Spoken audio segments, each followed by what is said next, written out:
아편 전쟁이 벌어지기 직전까지 영국과 청나라 사이의 무역은 상당히 불공평하고 불균형한 형태로 이루어졌습니다. 양국의 무역은 청나라 조정이 특별히 허가한 소수의 공행이라는 상인들과 동인도 회사 소속의 영국 상인들 간의 제한된 항구에서만 이루어졌습니다. 그리고 영국 상인들은 자신들이 청나라에 판매하는 물건보다 훨씬 더 많은 물건을 청나라에서 구매했기에 그로 인한 적자가 막대했습니다. 영국 상인들이 무역 적자를 맞을 수밖에 없던 이유로는 당시 영국 상인들의 주력 상품은 면직물로 대표되는 공산품들이었는데, 이 제품들은 당시 청나라의 상황을 고려하면 청나라 사람들에게 전혀 필요하지 않고 매력도 없는 상품들이었습니다. 면직물 제품의 경우 영국의 면직물 제품이 주로 유입되고 유통되던 남중국 지역은 무덥고 습한 기후로 인해 그 지역의 청나라 사람들은 기후에 맞지 않는 영국의 면직물 제품을 구매할 이유가 전혀 없었습니다. 면직물 외의 다른 영국산 공산품들도 청나라가 구매할 이유가 없던 것은 마찬가지였습니다. 청나라는 막대한 인구를 바탕에 둔 수공업으로 영국의 공장제 제품들보다 훨씬 싼 가격으로 자국에 필요한 공산품들을 충분히 자급하고 있었기에 청나라는 영국 상인들에게서 무슨 물건이든 사줄 필요가 없었던 것이죠. 그러면서 영국인들이 원하던 도자기, 비단, 차와 같은 값비싼 중국산 사치품들만을 잔뜩 팔았으니 영국 상인들이 소속되어 있던 동인도 회사는 막대한 무역 적자를 맞이하게 됐던 것입니다. 이전에 인도를 식민화하는 과정에서 막대한 빚을 져버린 동인도 회사는 이 상황을 길게 이어나갈 수 없었습니다. 계속되는 무역 적자를 끌어안고 갈 수 없었던 동인도 회사와 영국 상인들은 이 난국을 헤쳐나가기 위해 먼저 본국의 외교통을 통해 청나라의 대화를 시도하여 일정 수준으로 자신들의 공산품들을 구매해 줄 것을, 그리고 특권 상인인 공행을 폐지하고 양국 간의 자유무역을 진행하길 요청했죠. 그러나 청나라는 영국과 달리 이 무역 관계가 끝나더라도 크게 아쉬울 것이 없었기에 영국인들의 요청을 매몰차게 거절해버렸습니다. 하지만 여기서 좌절할 영국인들이 아니었습니다. 청나라의 거절 하나에 좌절해버리고 계속 자신들에게 불리한 형태의 무역을 진행하기에는 현실은 너무 가혹했습니다. 영국인들은 결국 최후의 수단으로 식민지 인도에서 재배한 아편을 몰래 청나라에 판매하여 중국으로 빨려들어간 은을 되찾아올 어두운 계획을 꾸몄습니다. 청나라의 인도산 아편을 몰래 수출하여 무역 적자를 만회하고자 했던 영국 상인들. 계획은 성공적이었습니다. 중독성 높은 마약이었던 아편은 순식간에 다수의 중독자를 만들어냈고, 계속되는 아편에 대한 청나라 사람들의 높은 수요는 영국 상인들에게 순식간에 대청무역의 적자를 만회할 수 있다는 희망을 주고 있었습니다. 여기까지가 바로 여러분들이 교과서를 통해 많이 들어보셨을 삼각무역에 관한 이야기입니다.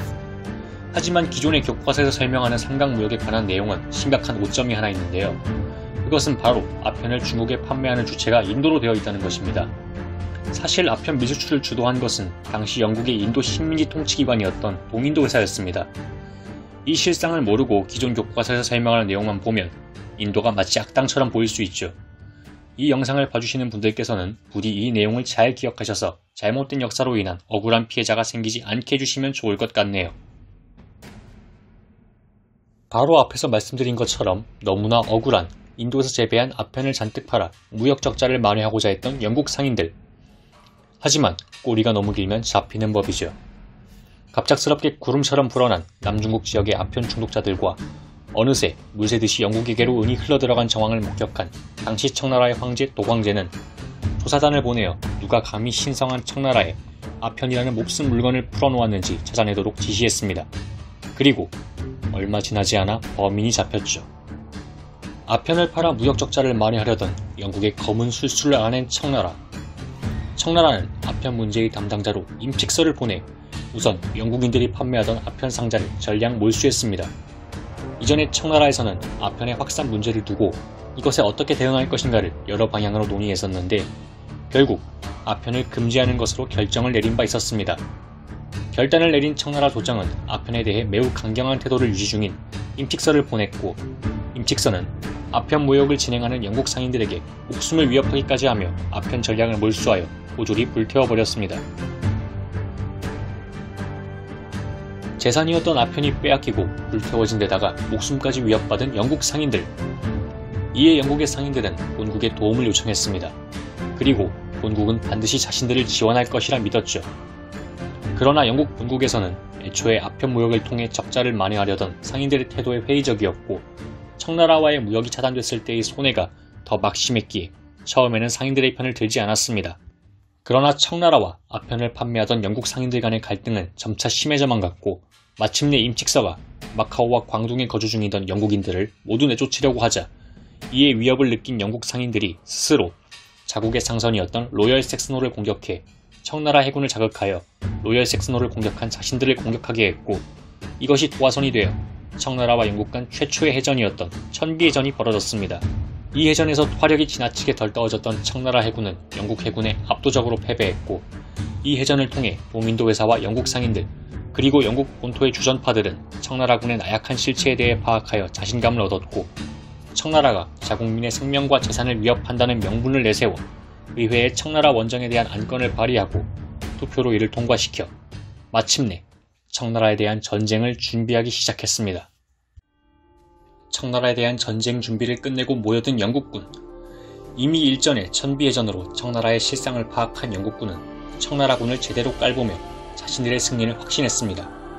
그리고 전황은 영국군의 예상대로 흘러갔죠. 단단한 철갑을 두른 영국군의 군함들은 청나라가 쏘아대는 포탄을 아무렇지 않다는 듯 받아내곤 곧바로 그 이상으로 청나라의 포대에 보복을 가했습니다. 결국 전쟁이 본격적으로 시작되고 얼마 지나지 않아 청나라의 주요 항구는 영국 해군에 봉쇄당했고 영국군은 매우 여유롭게 청나라의 해안 이곳저곳으로 침투해 상륙했습니다.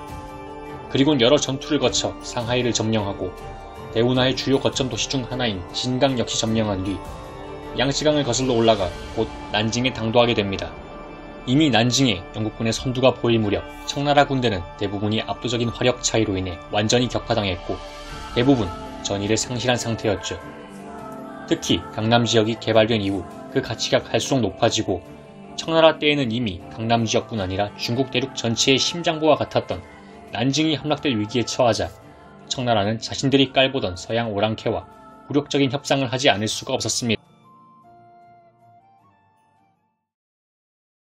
청나라의 일방적인 패배로 전쟁이 마무리되고 청나라는 서양 오랑캐와 동등한 자격으로 협상 테이블에 앉게 되었습니다.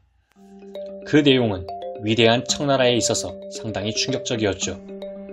청나라는 중국 대륙을 지배한 나라로서는 최초로 오랑캐들에게 자신들의 의지로 땅을 내어줘야만 했습니다. 여러분들이 많이 들어보셨을 난징조약의 한 조항인 홍콩 할양의 이야기입니다. 이전에 중국 왕조들이 오랑캐와 싸우다 힘에 밀려 땅을 빼앗겼던 적은 물론 있었지만 그때는 사력을 다해 싸웠고 호각을 다투기라도 했지만 청나라는 이 서양 오랑캐와의 싸움에서 너무나도 참패를 당했고 그것만 해도 매우 수치스러웠지만 상황을 더 악화시키지 않기 위해 오랑캐에게 사실상의 협박을 당해 강제로 땅을 떼어줘야만 했던 상황이었던 것이죠. 결국 청나라는 어쩔 수 없이 이 굴욕적인 조약에 서명하고 서양 오랑캐에게 무릎을 꿇을 수밖에 없었습니다. 하지만 청나라가 잃은 것은 이뿐만이 아니었습니다.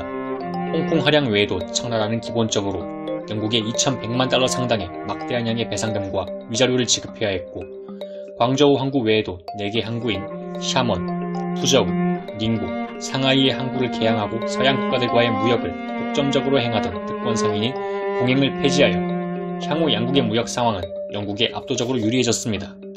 그러나 이러한 불평등한 조항들에도 불구하고 청나라 조정은 오히려 자신들이 오랑캐에게 자비를 베풀었음을 강조했습니다. 전쟁에서 패배하여 제국의 심장부인 난징을 빼앗길 뻔했고 그 비참한 패배 끝에 협상장에 강제로 끌려나와 이렇게 불평등하고 굴욕적인 조약을 체결했음에도 자신들이 멋모르는 오랑캐들에게 자비를 베풀었다고 말을 했습니다. 즉 청나라는 제국의 성립 이후 가장 굴욕적이면서도 위협적인 그리고 충격적인 순간을 맞이했음에도 변하지 않았습니다. 어쩌면 변할 필요성을 느끼지 않았던 것이죠.